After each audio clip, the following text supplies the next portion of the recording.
So starting from the external structures, ID layer, this is visceral pericardium, also known as epicardium, right? But if we say ID chamber, get an answer? Right ventricle, right? Left ventricle. Okay. Right ventricle, left ventricle. Okay.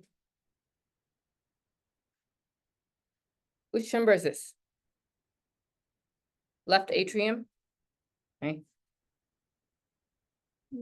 Right atrium. If I say ID structure, we're pointing at the auricles. Right auricle, left auricle. If we say chamber, right atrium, left atrium. Okay. Sulcus, we have coronary sulcus, interventricular sulcus. Okay. And then we have pulmonary trunk, pulmonary arteries, right and left pulmonary arteries. Okay.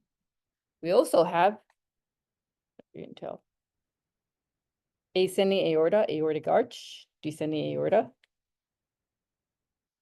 Okay.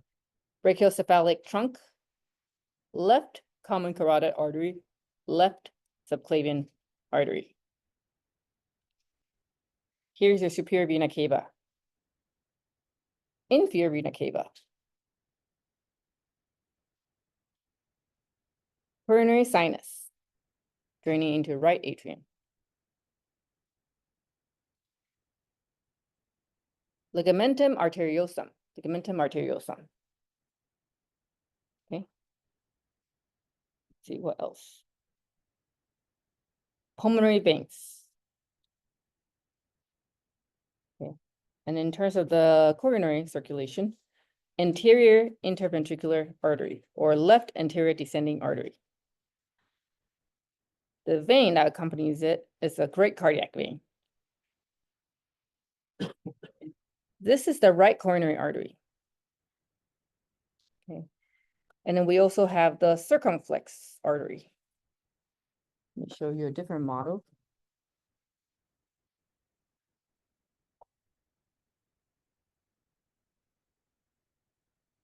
In this model, you can actually see the left coronary artery exiting from the base of aorta, branching into circumflex artery and left anterior descending artery or anterior interventricular artery. So this is great cardiac vein. It then drains into coronary sinus, which then lead into the right atrium. Posteriorly, in the posterior interventricular sulcus, we have the posterior interventricular artery in red, and then the middle cardiac vein. Okay. Other major blood vessels, well, superior vena cava, left brachiocephalic vein, right brachiocephalic vein. So for the brachiocephalic veins, there's right and left. Brachiocephalic trunk, there's only just one brachiocephalic trunk or innominate artery. The brachiocephalic trunk then branches to form the right common carotid artery and right subclavian artery.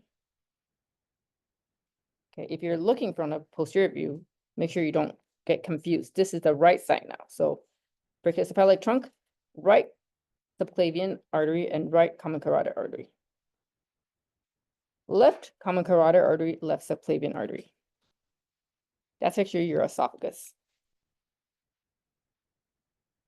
Okay, and then branching from the left brachiocephalic vein, but merging into the draining into the left brachiocephalic vein, you have the left internal jugular vein and left external jugular vein.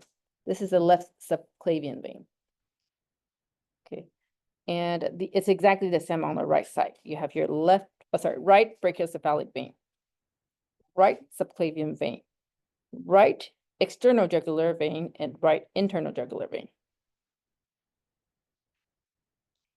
Gonna open this up.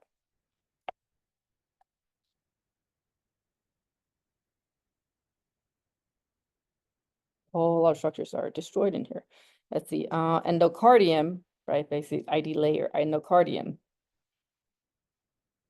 ID layer, this is myocardium.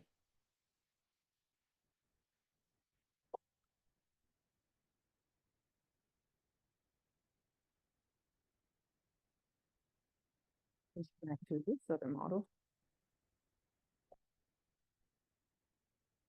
ID structure, this is interventricular septum. The ridges are trabecular carneae.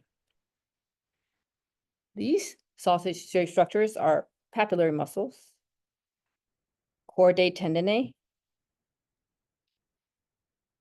Okay.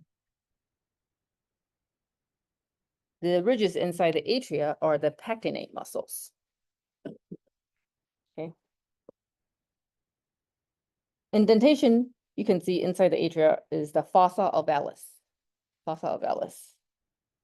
Okay, this is an opening of the coronary sinus into right atrium. This is the tricuspid valve, bicuspid, and mitral valve. Okay, so this side of the heart is going to carry deoxygenated blood. This side is going to carry oxygenated blood. This is your pulmonary or pulmonic valve. Aortic valve, right here.